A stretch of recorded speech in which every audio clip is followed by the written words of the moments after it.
सुप्रभातम मित्रों, सभी को। किसी ने बड़े कमाल की बात कही है, नियत साफ और मकसद सही हो तो यकीनन किसी न किसी रूप में ईश्वर भी आपकी मदद करता है। नमस्कार मित्रों, आज मैं आपके सामने हिंदी सामान्य जानकारी की क्लास लेकर आया हूं। जितना हो सके उतना एक जगह पर स्थिर हो जाए ताकि तुम्हें पता चल सके कि हिंदी है क्या, कहां से आई, कैसे और किस प्रकार से। यदि टॉपिक देखें अपन, पहला ही सवाल आपसे, हिंदी किस भाषा का शब्द है? हिंदी किस भाषा का शब्द है? तो यदि बात करें तो हिंदी ईरानी भाषा का शब्द है। ईरानी, इसी को फारसी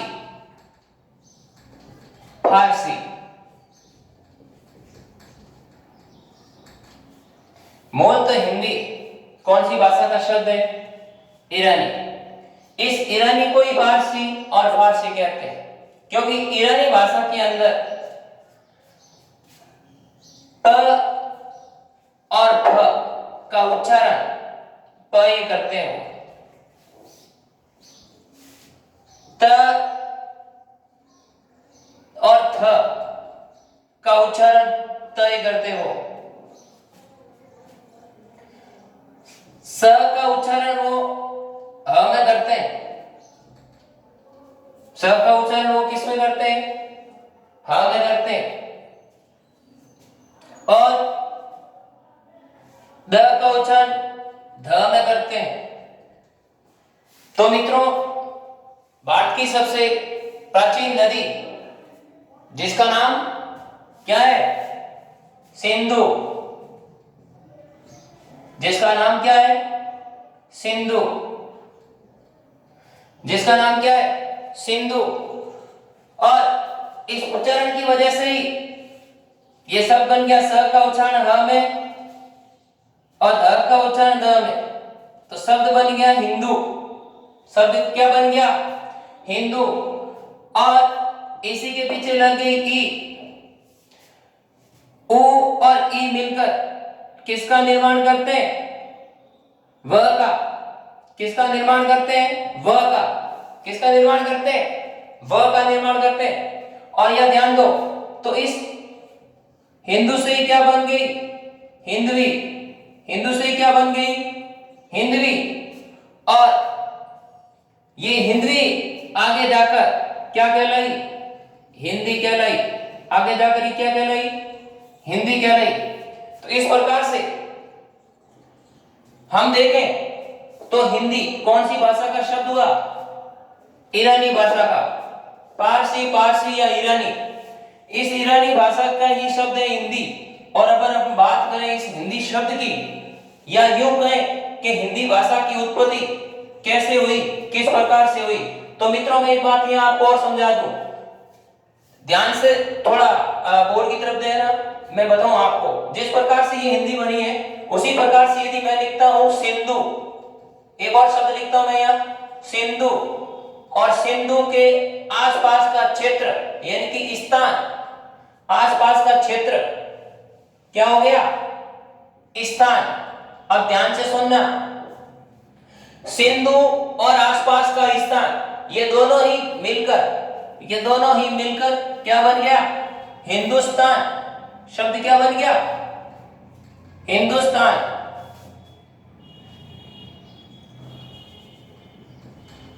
हिंदुस्तान शब्द क्या बन गया? हिंदुस्तान। अब इस हिंदुस्तान की बात करें अपन, तो यदि देखा जाए तो इस सिंधु नदी के इन शब्दों के उच्चारण से ही शब्द सिंधु का बना हिंदू, हिंदू से बना हिंदवी, और हिंदवी से शब्द बन गया हिंदी।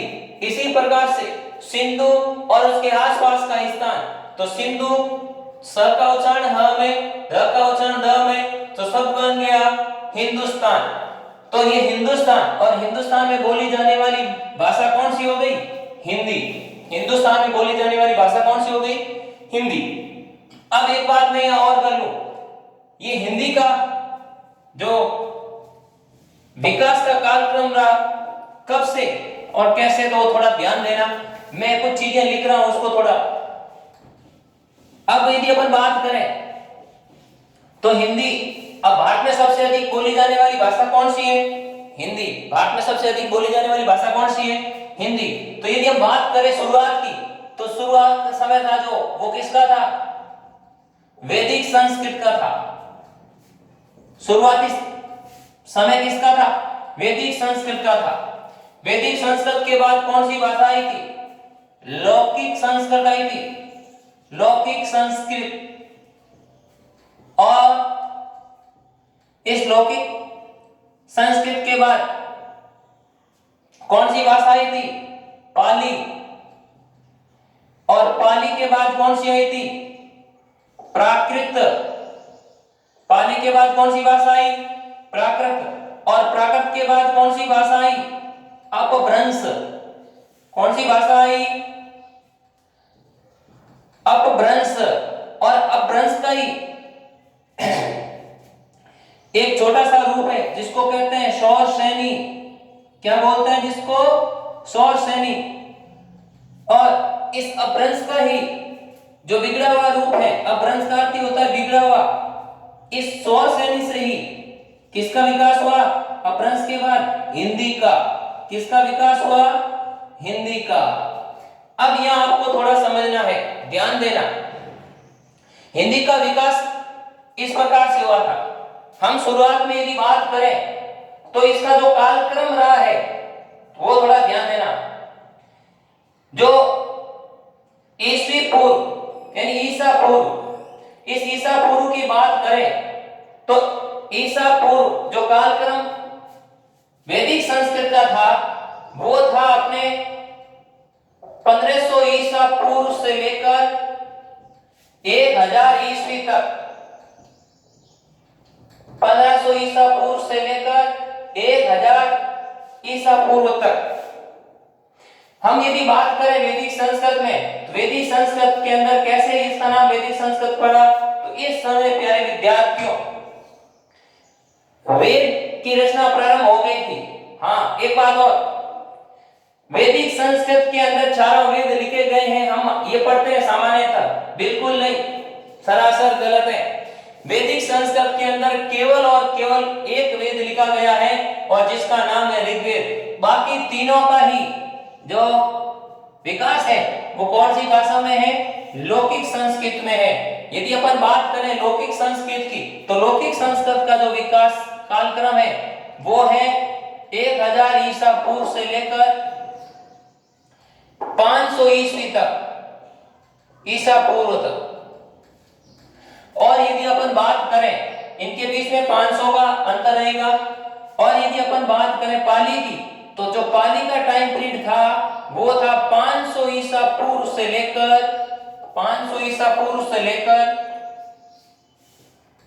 1 ईस्वी तक। अब जैसे ही ईस्वी आती है समय अपना सीधा शुरू हो जाता है।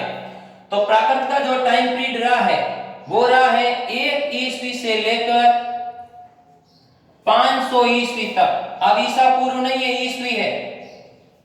उसके बाद यदि अपन अपभ्रंश की बात करें तो अपभ्रंश का जो टाइम पीरियड रहा है वो 500 ईस्वी से लेकर 1000 ईस्वी तक का। और 1000 ईस्वी से लेकर जो वर्तमान समय यदि अपन बात करें, 1000 ईस्वी से लेकर वर्तमान समय तक ये जो समय है ये कौन सी भाषा का समय है? हिंदी भाषा का समय है। कौन सी भाषा का समय है? हिंदी भाषा का। यदि मैं यहां आपसे एक बात और करूं, थोड़ा ध्यान देना भाषा पर, वैदिक टाइम पीरियड यानी वैदिक संस्कृत का जो समय है वो 1500 ईसा पूर्व से लेकर 1000 ईसा पूर्व तक का। उसके बाद यदि अपन बात करें लौकिक संस्कृत की, तो लौकिक संस्कृत के अंदर 1000 ईसा पूर्व से लेकर 500 ईसा पूर्व तक का टाइम पीरियड था। यदि अपन बात करें पाली भाषा की, तो पाली भाषा का जो टाइम था वो 500 ईसा पूर्व से लेकर 1 ईस्वी तक का था।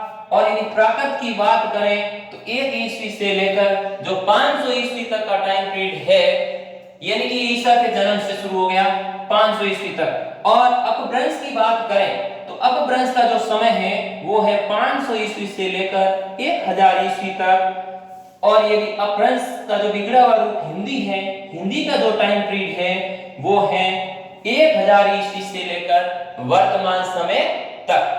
तो एक बात और, यदि अपन बात करें यहीं पर इसी पर बड़ी गजब की बात है, और वो बात ये है, यदि अपन बात करें इस वैदिक संस्कृत की, तो यहां अपन ने कहा है वेद उपनिषद आदि की रचना हुई।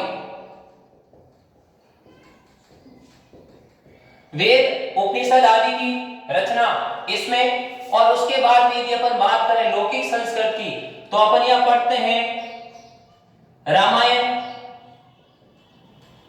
महाभारत, ये जो है ये लौकिक संस्कृत में लिखे गए। लेकिन पाली भाषा के अंदर अधिक से अधिक विकास कौन से धर्म का हुआ? बौद्ध धर्म का। बौद्ध धर्म के जितने भी ग्रंथ हैं वो सारे कौन से भाषा में लिखे गए? अधिक से अधिक वो लिखे गए हैं पाली में। और बात करें यदि प्राकृत की, तो प्राकृत की बात करें तो इस समय कौन सा धर्म था? जैन धर्म था। जैन धर्म। इस जैन धर्म की जैसे मैं बात करता हूं तो यहाँ एक मैटर और आकर अपने सामने खड़ा हो जाता है, जिसको अपन बोलते हैं प्रिंटिंग प्रेस। यदि जो प्रिंटिंग प्रेस है उसमें यदि अपन इंग्लिश शब्द है, लेकिन मैं बात करूं छापा खाने की, तो जो सबसे पहला छापा खाना था वो कौन से धर्म के अनुयायियों ने स्थापित किया था? जैन धर्म के अनुयायियों ने किया था। अब दिमाग लगाओ, ये पहला छापा खाना था, छापा खाना, और इस छापा खाने के अंदर छपने वाली जो भी थी धर्म ग्रंथ की पुस्तकें, वो सारी कौन सी भाषा में थी? प्राकृत भाषा में। कौन सी भाषा में थी? प्राकृत भाषा में। तो जैनियों ने छापे खाने का आविष्कार किया था, कौन सी भाषा में किया था? प्राकृत भाषा में। इन्होंने छापे खाने का आविष्कार क्यों किया? क्योंकि ये अपने धर्म का अधिक से अधिक क्या करना चाहते थे? प्रचार करना चाहते थे। अधिक से अधिक इनके धर्म का क्या हो? प्रचार हो, अधिक से अधिक। इसीलिए इन्होंने छापे खाने का आविष्कार किया। तो पहला छापा खाना हिंदी में यदि बात करें तो वह कौन सी भाषा का था? प्राकृत भाषा का था। एक बात गौर से थोड़ा ध्यान देना। अब यहीं पे एक सवाल और बन जाता है इसी जगह से।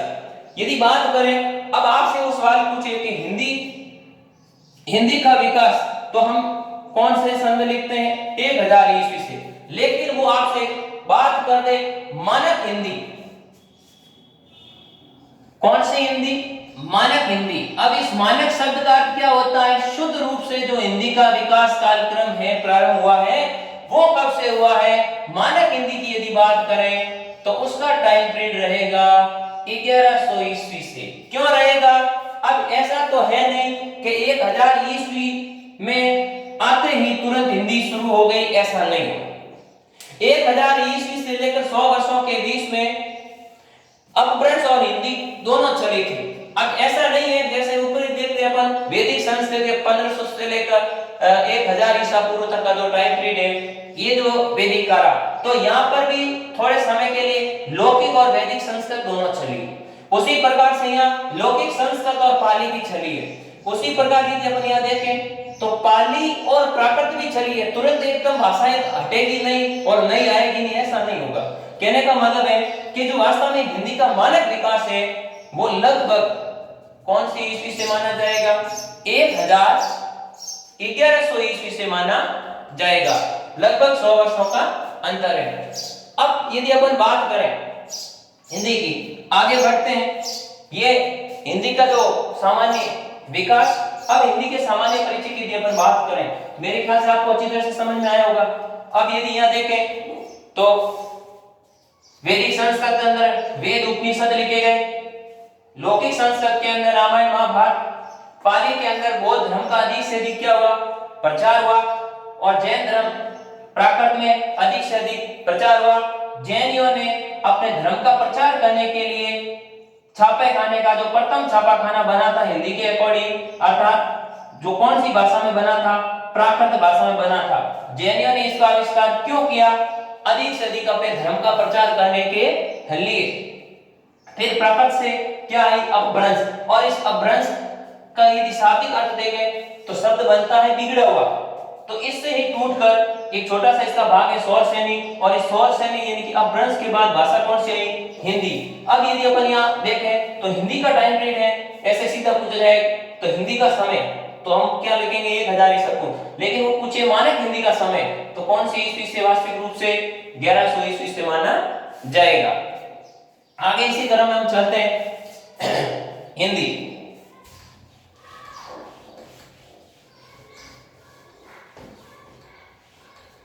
प्यारे विद्यार्थियों, लाइक और शेयर जरूर करना, जिससे हमारा हौसला बुलंद और हम अच्छे से अच्छा करने का प्रयास कर सकें। ये भी पता चले कहां किस प्रकार की कोई कमी, तो आप कमेंट्स के माध्यम से बता सकते हैं। अधिक से अधिक हमारे चैनल को सब्सक्राइब, लाइक और शेयर करें। अब अपन बात करें हिंदी की, तो हिंदी का विकास है अपना, वो है अपने 1100 ईस्वी से मानक हिंदी का। अब यदि हम बात करें भाषा की, यहीं से हिंदी भाषा की, यहीं से बात करते हैं हिंदी भाषा। अब भाषा यो देखा जाए तो ये जो भाषा संस्कृत के भाष धातु के पीछे अप्रत्यय लगने से बना है, और इस भाष का अर्थ होता है बोलना या प्रकट करना। बोलना या क्या हो गया, प्रकट करना। अब ये भाष धातु से, अब यह देखा जाए, आपसे पूछे भाषा के कितने रूप होते हैं, भाषा के है रूप, तो भाषा के कितने रूप होते हैं, तो हम पढ़ते हैं 3। कौन से पढ़ते हैं, एक पढ़ते हैं मौखिक, एक पढ़ते हैं लिखित, और एक पढ़ते हैं सांकेतिक। एक पढ़ते हैं सांकेतिक। मौखिक भाषा, लिखित भाषा और सांकेतिक भाषा।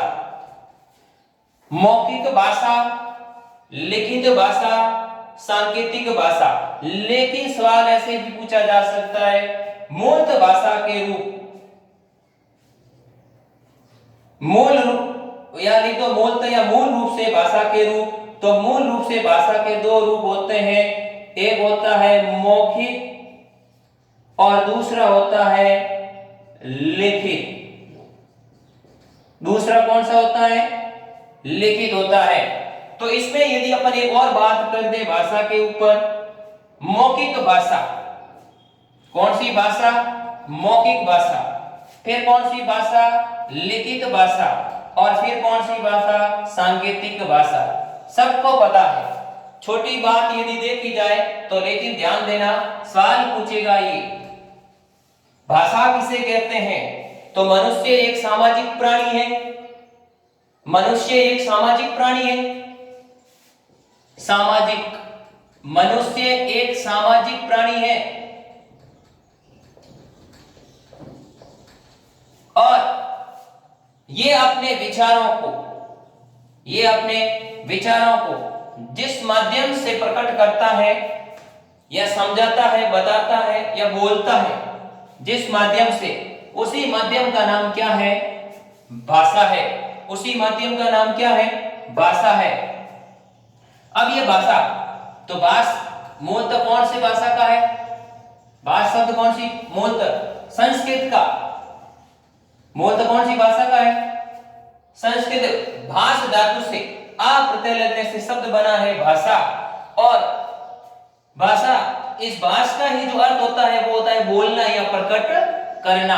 बोलना या प्रकट करना। अब हम यह बात करते हैं भाषा के रूप की। तो भाषा के कितने रूप होते हैं? 3। लेकिन सवाल पूछे भाषा के मूलतः कितने रूप होते हैं? तो मुख्य रूप से भाषा के कितने रूप होते हैं? 2। एक होता है मौखिक और एक होता है लिखित। लेकिन यदि वो आपसे पूछे कि इसमें सबसे कठिन भाषा का रूप कौन सा है, तो सबसे कठिन भाषा का रूप कौन सा है? सांकेतिक जो है वो सबसे कठिन है, सबसे कठिन है। और फिर पूछे सरल कौन सा है, तो बोलना सबसे सरल है। और सरल और कठिन दोनों की यदि बात करें, सरल और कठिन क्लिष्ट की बात करें, तो वो किस में आएगा? लिखित भाषा में आएगा। अब क्यों? क्योंकि सांकेतिक भाषा सबसे कठिन क्यों है? कि किसी यदि समझाना हो तो किसके माध्यम से समझाएगा? अपने विचारों को किसके माध्यम से वो प्रकट करेगा? संकेत के माध्यम से प्रकट करेगा। और संकेत की भाषा हर किसी को समझ में आए ये कोई जरूरी नहीं होता। इसीलिए वो सबसे कौन सी भाषा है कठिन? वो सांकेतिक भाषा है। मौखिक भाषा, जैसा बोलना होता है वैसा व्यक्ति क्या कर सकता है? अपना आराम से बोल सकता है। लिखित भाषा सरल और कठिन क्यों है?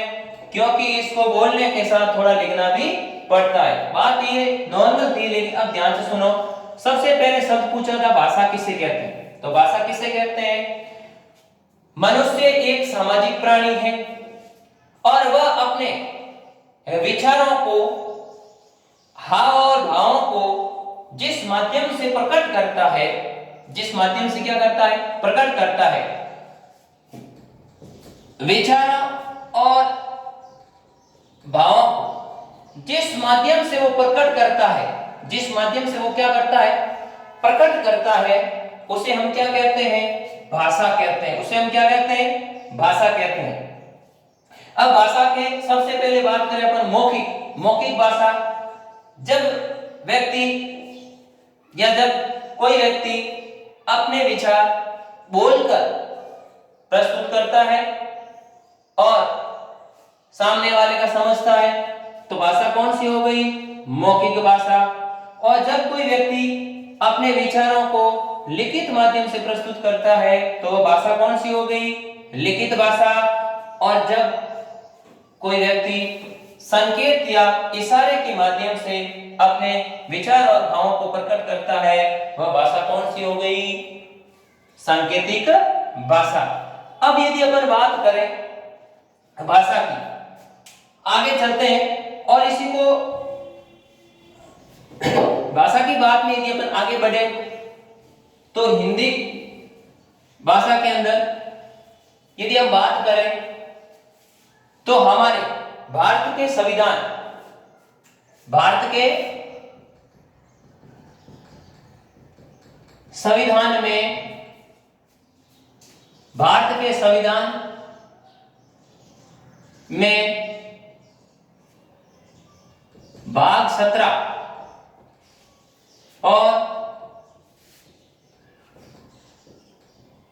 अनुच्छेद 343 से 351 तक, 343 से लेकर 351 तक में हिंदी भाषा का उल्लेख किया गया है। किसका उल्लेख किया गया है? अनुच्छेद कौन सा? भाग 17। संविधान में भाग कितने? 17। अनुच्छेद 343 से 391 हिंदी के राजभाषा, हिंदी के राजभाषा होने, ये भी लिख सकते हैं इसी तरह, तक हिंदी के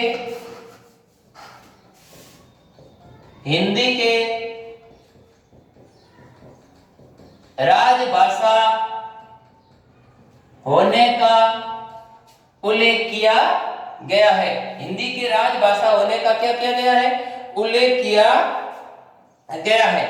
अब यदि अपन बात करें तो हिंदी भाषा से संबंधित हिंदी शब्द का विकास, हिंदी कैसे बनी या हिंदी शब्द कैसे आया, हिंदी से हिंदवी, हिंदवी से हिंदी, तो ऐसा देखा जाए तो शुरुआत में हिंदी मूल तो कौन से भाषा का शब्द है? ईरानी, फारसी या पारसी भाषा का शब्द है, जो आगे जाकर धीरे धीरे कैसे हिंदी बना और इसी हिंदी से ही हिंदुस्तान बना।